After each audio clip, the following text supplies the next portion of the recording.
Hello bro, మీ style చూస్తుంటే పవన్ కళ్యాణ్ ఇష్టం అనుకుంటా. పవన్ కళ్యాణ్ గురించి చెప్తారా? భయ్య diehard fan of Pavan Kalyan.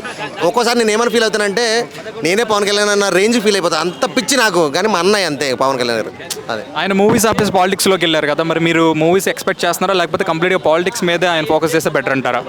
నాకైతే అన్న, నేను యాజ్ ఏ ఫ్యాన్గా నేను ఎట్లా చూసుకోవాలనుకుంటానంటే నా అన్నని ఎప్పుడు 7 times స్క్రీన్లో చూడాలనుకుంటా. సో నాకైతే ఆయన మూవీస్ కంటిన్యూగా మూవీ చేస్తే బాగుంది అనుకున్నా. కానీ ఏంటంటే ఆయన ఏంటంటే ప్రజాసేవ నాకు తెలిసి ముందు నుంచి కూడా రాజకీయాల్లోకి రాకముందు నుంచి కూడా ప్రతి ఒక్కరికి కష్టం అంటే ఆయన లక్షల్లో హెల్ప్ చేశాడు. రైతులకు కానీ, పేదవాళ్ళకి కానీ, డబ్బు లేని వాళ్ళకి కానీ 2 లక్షలు 3 లక్షలు 5 లక్షలు ఆయన దగ్గర డబ్బులు లేకపోయినా సినిమాల్లో సంపాదించిన డబ్బులే హెల్ప్ చేశాడు. ఆయన దగ్గర నేచర్ ఉంది కాబట్టి మాకు ఆయన అంటే అంత ఇష్టం.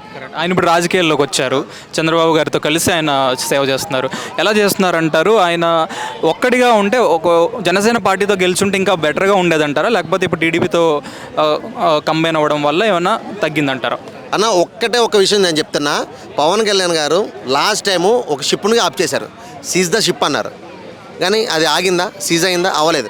పవన్ కళ్యాణ్ గారు ఓన్గా నిలబడి గెలిచి ఉంటే కనుక గవర్నమెంట్ అనేది చాలా అంటే చాలా బాగుండి ఆంధ్రప్రదేశ్ డెవలప్ అయ్యేది. ఇప్పుడు ఏంటంటే నాకు తెలిసి ఈయన ఏదైనా ఒక డిసిషన్ తీసుకుని ఏదైనా నేను హెల్ప్ చేయాలి, ఒక పథకం తీసుకురావాలి, ఏదైనా చేయాలన్నా కూడా అక్కడ చంద్రబాబు నాయుడు అప్రూవల్ కావాలి, నారా లోకేష్ అందరూ ఒప్పుకోవాలి, పైన మోడీ ఒప్పుకోవాలి. సో అక్కడ ఏమవుతుందంటే ఈయన ఏం చేయాలనుకున్నా కానీ చేయలేని పరిస్థితి కనబడిపోతుంది, డైరెక్ట్ కనబడుతుందన్న. అదైతే కానీ ఆయన సపరేట్గా జనసేన పార్టీతో పోటీ చేస్తే గెలవగలరంటారా? ఇప్పుడున్న ఫ్యాన్స్ అందరూ ఓట్స్ వేసి గెలిపిస్తారంటారు. ఎందుకంటే ఇప్పుడు మనం చూసాము ఆయన డౌన్ఫాల్ ఒక్కడిగా వెళ్ళినప్పుడు. మరి దాని గురించి మీరేమంటారు?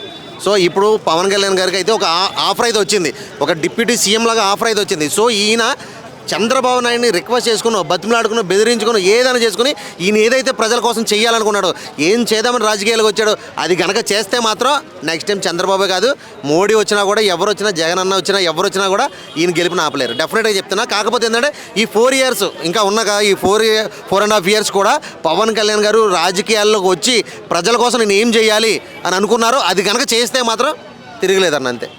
Okay okay. So Pavan Kalyan movies రాబోతున్నాయి, ఓజీ, హరిహర వీరమల్లు. మీరు దేనికోసం వెయిట్ చేస్తున్నారు అండ్ ఎలా చూద్దాం, ఎలా ఎక్స్పెక్టేషన్స్ ఎలా ఉన్నాయి? అన్న, పవన్ కళ్యాణ్ గారి సినిమా ఏ సినిమా వచ్చినా కూడా బ్లాక్ బస్టర్ హిట్టే. అది మామూలు కాదు, మాకైతే పండగ అని చెప్పుకోవచ్చు. సో హరహర వీరమల్లు వస్తుంది అనుకున్నాం, కానీ అది పోస్ట్ పోన్ అవ్వడం. ఈయన ఏంటంటే రాజకీయాల్లో పాపం అక్కడ ఉండి అక్కడ బిజీగా ఉండి ఇక్కడ ఇది మేనేజ్ చేయడం కొంచెం ఇబ్బంది అవుతుంది. ఎందుకంటే వాళ్ళ గవర్నమెంట్ అనేది ఇప్పుడే ఫామ్ అయింది కాబట్టి కొంచెం స్టార్టింగ్లో ఇబ్బంది ఉంటుంది. సో వన్స్ ఫామ్ అయ్యి అంతా సెట్ అయిపోతే ఈయన సినిమాలకి అటు చూసుకుంటే ఇంకా కంటిన్యూగా మన సినిమాలు పడుతూనే ఉంటే ఇయర్లీ ఒక్క సినిమా రిలీజ్ అయినా చాలన్న.